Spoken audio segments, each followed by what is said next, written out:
Hello નમસ્કાર મિત્રો, આપણી યુટ્યુબ ચેનલ ગુજરાત જીકે ગુરુ પર હું પંકજ કંજિયારા તમારું હાર્દિક સ્વાગત કરું છું. મિત્રો, જીપીએસસી ક્લાસ 1-2ની જે 7/1/2024ના રોજ પેપર લેવામાં આવ્યું એનું પેપર સોલ્યુશન આ વિડીયોની અંદર આપણે કરવાના છીએ. વિડીયો શરૂ કરતાં પહેલાં ચેનલ પર નવા હોય ચેનલને સબસ્ક્રાઈબ કરી લો. વિડીયો સારો લાગે તો લાઇક કરજો, તમારા મિત્રો જોડે શેર કરી શકો છો. તમારા કોઈ ડાઉટ હોય તો કોમેન્ટમાં જરૂર બતાવજો. સૌપ્રથમ એક ક્વેશ્ચન હતો, આપણે અલગ અલગ જેટલા જે આપણે જેમ પેપર આપણે મળ્યું છે એમ આપણે આનું સોલ્યુશન કરીશું. એક ક્વેશ્ચન પૂછાણો હતો કે ચાલો વેદો તરફ પાછા વળીએ, આ વિધાન કોણે આપેલું છે? તો સ્વામી દયાનંદ સરસ્વતી જે છે એમણે વેદો તરફ પાછા વળીએ એનું જે વિધાન જે છે એ દયાનંદ સરસ્વતીએ કીધું હતું. ઓકે, અને એનો મોરબી જિલ્લાના ટંકારામાં એનો જન્મ થયો હતો. 1875ની અંદર આર્ય સમાજની સ્થાપના કરી હતી મુંબઈની અંદર.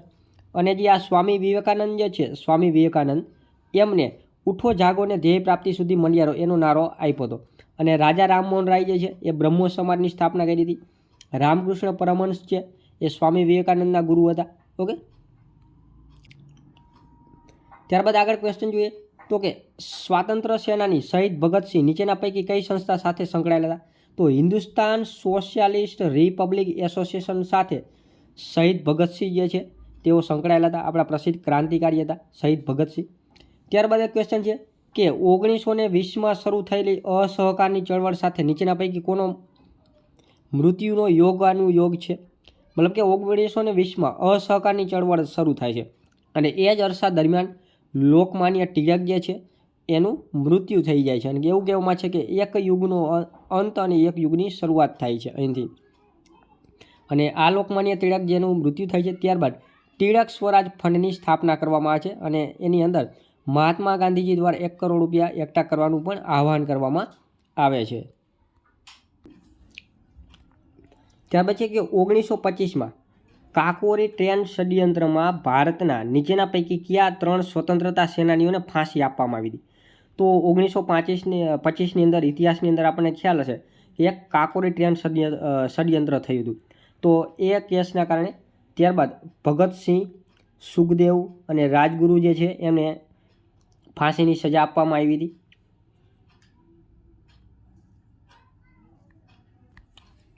સોરી, આમાં આ નહીં આવે. આ જે રોશનસિંહ વાળો છે,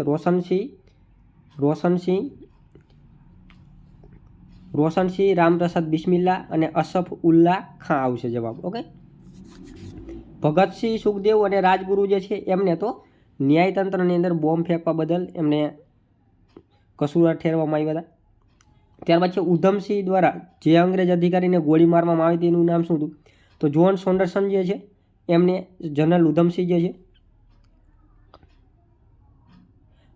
આમાં પણ સર માઇકલ ડાયર, આપણે જેને માઇકલ ડાયર કહીએ છીએ કે જે જલિયાવાલા બાગ હત્યાકાંડ જે છે, હત્યાકાંડ, તો એની અંદર જે જનરલ ડાયર જે છે એમને ગોળી છોડવાનો આદેશ આપ્યો હતો. એટલે જનરલ ઉધમસિંહ જે છે આ સર માઇકલ ફ્રાન્સિસ ડ્વાયર આખું પૂરું નામ છે. તો એમને ગોળી મારી દીધી હતી. આના ઉપર એક પિક્ચર પણ આવ્યું હતું, જનરલ ઉધમસિંહ.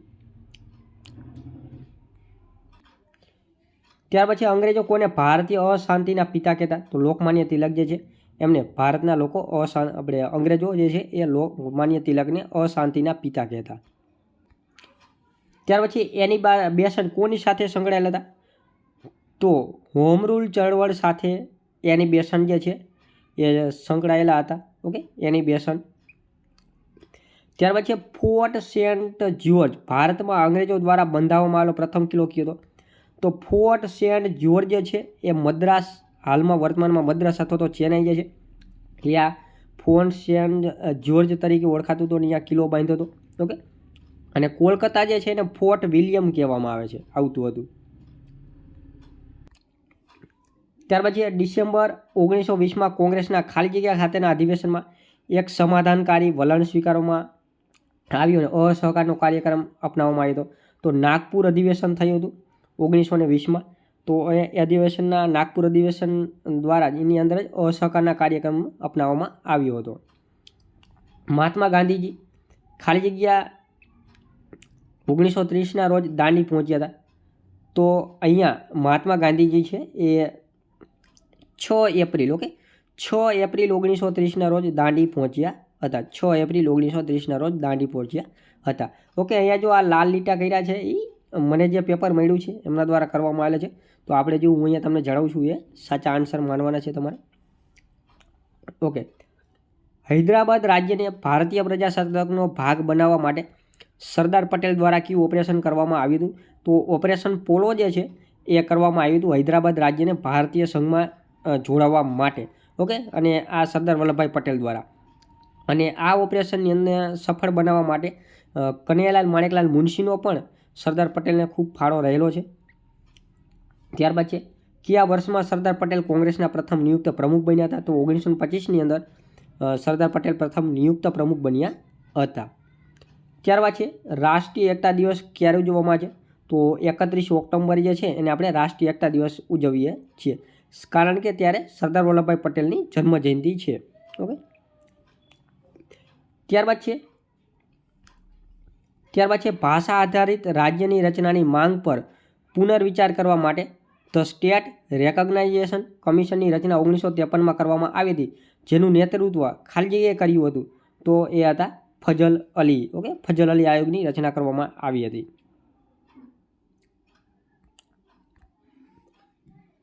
અસહકારની ચળવળની અસર વિશે નીચેના પૈકી કયું વિધાન સત્ય છે?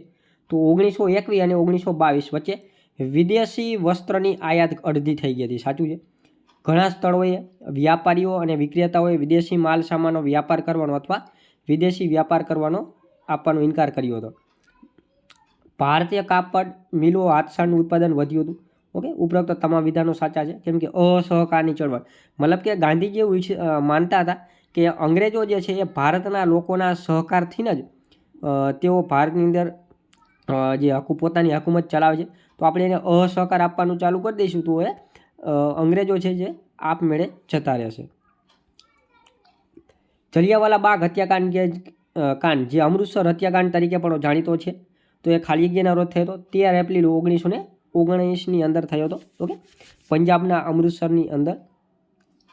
ત્યારબાદ નીચેના પૈકી કોણ ભારતના માર્ટિન લ્યુથર તરીકે ઓળખવામાં આવે છે?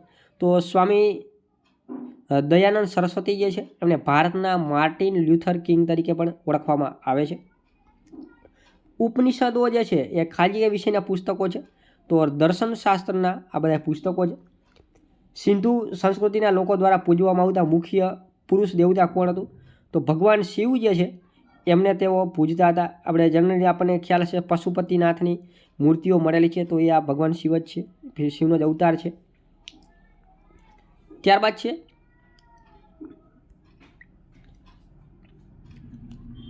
નીચેના પૈકી કયા સમયગાળાને ભારતમાં બ્રિટિશ રાજ અથવા તો તાજ શાસન કહેવામાં આવે છે? તો 1857થી લઈને 1947 સુધી ભારતની અંદર બ્રિટિશ તાજનું શાસન આવ્યું હતું. ઓકે, ત્યાર પછી ઋગ્વેદ વિશે નીચેના વિધાનો ધ્યાનમાં લ્યો. તો ગૌ એટલે કે ગાય શબ્દનો ઉલ્લેખ મહત્તમવાર કરવામાં આવેલો છે, અને અન્ય કોઈ પ્રાણીનો ઉલ્લેખ આ રીતે અવારનવાર કરવામાં આવેલો નથી. ઓકે, વૈદિક લોકો અવારનવાર પ્રજા, બાળકો અને પશુ ઢોર માટે પ્રાર્થના કરતા હતા. તો આ બંને વિધાનો સાચા છે. ત્યારબાદ તરાઈનું પ્રથમ યુદ્ધ સાથે સંબંધિત છે. તો ઉત્તર ભારતના હિન્દુ રાજવીઓ મોહમ્મદ ઘોરી સામે લડાઈ કરતા હતા. તરાઈનું યુદ્ધ થયું હતું પૃથ્વીરાજ ચૌહાણને મોહમ્મદ ઘોરી સાથે.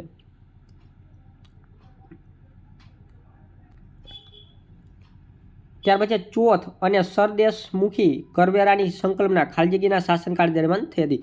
તો છત્રપતિ શિવાજી મહારાજ જે છે એમને ચોથ અને સરદેશમુખી ઉઘરાવવાની અથવા તો એના કરવેરાની સંકલ્પના કરી હતી સૌપ્રથમ. ચંદ્રગુપ્ત પહેલાંનો શાસનકાળ ખાલી જગ્યા વર્ષથી શરૂ થયો હતો. તો ઈસવીસન 320થી ચંદ્રગુપ્ત પહેલાંનો શાસનકાળ માનવામાં આવે છે. ઓકે, નીચે આપેલી જોડીઓ પૈકી કઈ જોડી યોગ્ય રીતે જોડાયેલી નથી? તો જો ઇલોરાની ગુફાઓ રાષ્ટ્રકૂટ શાસકોમાં બંધાયેલી છે, ખજુરાહો ચંચલ શાસકોમાં, મહાબલીપુરમ પલમ શાસકો, એલિફેન્ટાની ગુફાઓ મૌર્ય યુગ. કદાચ આ ખોટું હશે. ઓકે, આ થોડોક ડાઉટફુલ ક્વેશ્ચન છે, લગભગ આ જ આન્સર આવશે આમાં. ત્યાર પછી ઉત્તર ભારતના અંતિમ હિન્દુ શાસક કોણ હતા? તો હર્ષવર્ધન જે છે એ ઉત્તર ભારતના અંતિમ હિન્દુ શાસક હતા. જ્યારે સ્વદેશી ચળવળની ઘોષણા કરવામાં આવી ત્યારે ભારતના વાઇસરોય કોણ હતા? તો લોર્ડ ઇરવિન જે છે ત્યારે ભારતના વાઇસરોય હતા.